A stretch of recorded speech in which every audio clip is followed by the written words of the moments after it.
These Dalbergia oliveri seeds have been removed from the pod. They look pretty good. It looks like there's a good chance of some viable seeds in here. We'll see what I end up getting. Here are my Scythia spinalosa tree fern spores. I'm going to save these. I don't really have the room right now to be germinating the number of different species of tree ferns that I got here. I got them partly because I wanted them, but mostly to fill out an order because there was a minimum order requirement, and the seeds that I most immediately wanted didn't get me there. They were 4 rosewood species, one of which was the D. oliveri seeds. I do think that in the fridge these spores can last quite a while, so I should have a chance at being able to germinate all 9 species that I got. Anyway, let's keep unpacking.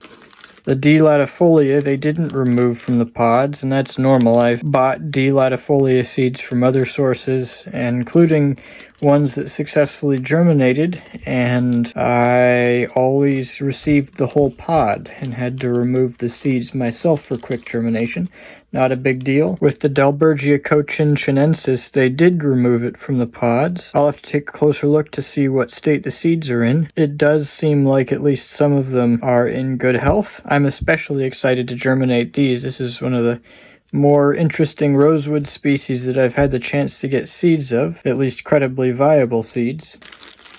And these are Dalbergia odorifera, and they also didn't take them out of the pods. These pods are a bit different than other seeds that I have attempted to purchase of this species. This is a very credible source, and those other sources were less credible, so I suspect I may not have gotten the right seeds before, and they didn't germinate anyway, so I couldn't check. In general, when I buy seeds from sources less credible than the one I got these from, I wait until I germinate them and actually see what the leaf shape looks like and any other identifying characteristics before I call it a win. Of course, I'll look at that here, but I'm not so concerned. Though it is worth oftentimes buying from the less reputable sources, because sometimes you do actually end up getting something that turns out to be viable, and not just viable, but the right species. So it really can be worthwhile, and I've gotten some important things that way. This is Cyathea borneensis. I was excited to get spores of a Bornean tree fern. Let's see, this is something like Blechnum buchtienii. I don't remember which kind of tree fern this was, but it was something good, otherwise I wouldn't have picked it out. I spent some time making sure I got the ones that were the most interesting to me. Okay, let's see what comes next. Cyathea loheri. I don't remember what this one looked like either. I mean, a lot of these I'll probably have to look them up to remind myself why I was so interested in them, but I trust my past self to have picked well. Cyathea erinacea, I think. Let's see, Cyathea long pipes.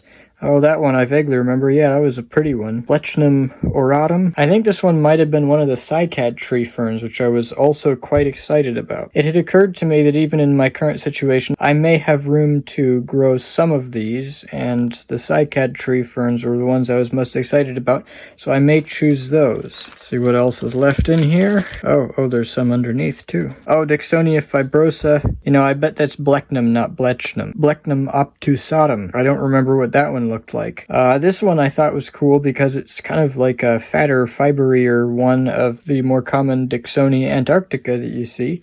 So I thought it was cool to get kind of an unusual variant. As it happens in my current situation, I don't really have enough space to try germinating all 100 of these seeds that I bought 100 of. I got so many so that I'd have redundancy. These orders are expensive to have shipped, especially since a phytosanitary certificate is required, and I wanted to make sure I would have a really good chance of getting at least some living specimens of these species. So I'll try for something like 10 that I'll grow together in like a little bonsai forest, something like that, until I can move to warmer climate, and we'll just see if any of these end up actually surviving in the fridge long enough for me to germinate the rest of them upon moving to a warmer climate, along with most of the tree fern spores. It kind of makes me sad not to germinate all of them at once, because I love growing things and these are such cool plants, but you know, you gotta work with your situation. I'm gonna get some of these soaking, and then I'll sow them. Upon closer examination, they actually do match what I got in the previous cases, so they probably were actually D. odoriferous seeds, although They of course didn't turn out to be viable, as I already mentioned. So I guess it's nice to know that I at least got the right species, if not a viable example of it. The 20 of each species rosewood seeds that I am germinating right now are all soaking. I've got the latifolia pods in here and the oliveri seeds. Then in there I've got the odorifera pods and the cochin chinensis seeds. After these have soaked for quite a while, I'll sow the oliveri and the cochin chinensis seeds, leaving just the pods in there. Then I will take the seeds out of the moistened pods and let them soak directly for a while before sowing them. With this arrangement, I can remember which species is which based on the labels and which ones are seeds already and which ones are pods. Perhaps I should have just used 4 containers, but this gets the job done, so whatever. I wanted to briefly interject with a shot of the newest leaf on my Nepenthes clipiata AW clone U here.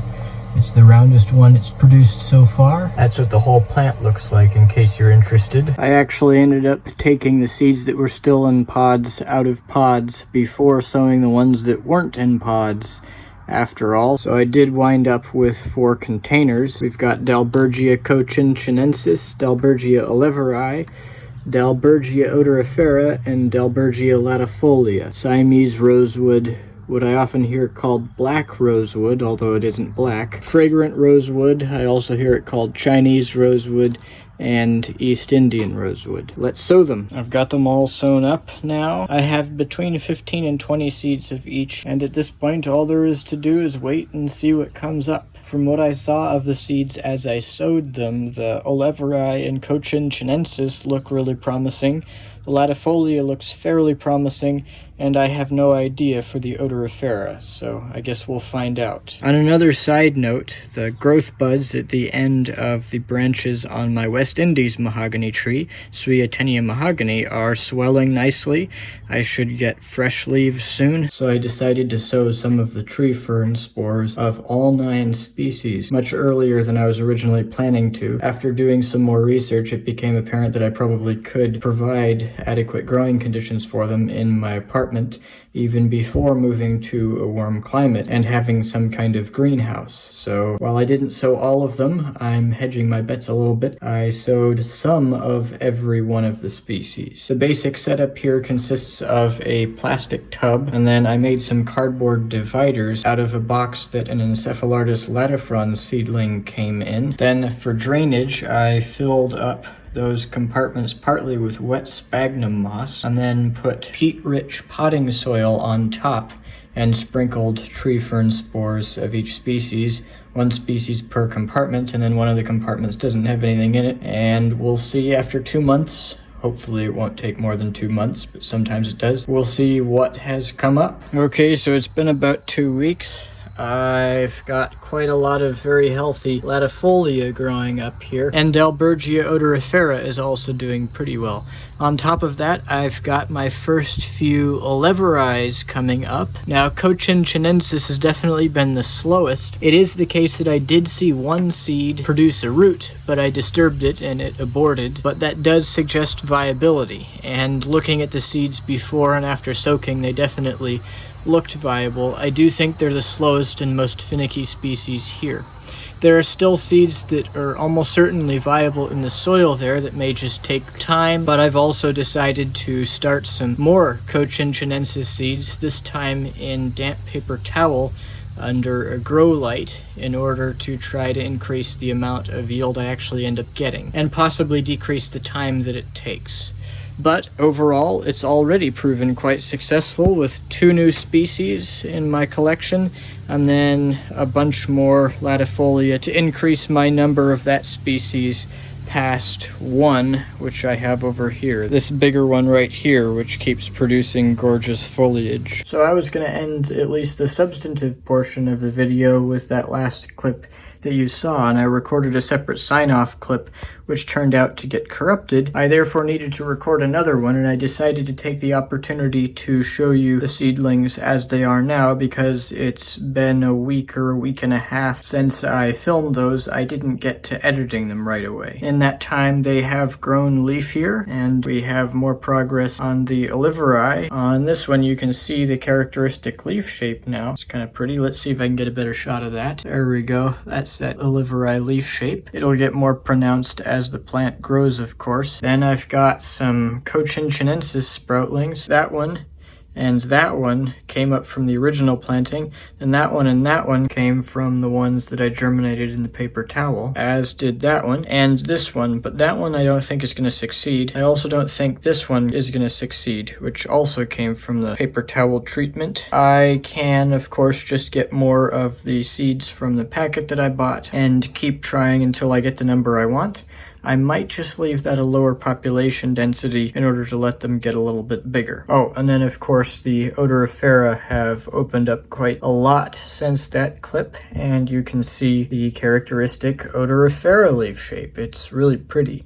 This one is especially satisfying to see work out really well, because I tried 2 other times to germinate odorifera seeds, but they turned out, as I said, not to be viable. So finally gaining access to this wonderful plant is especially satisfying. And I suppose that's all. I hope this video is interesting. Thanks for watching.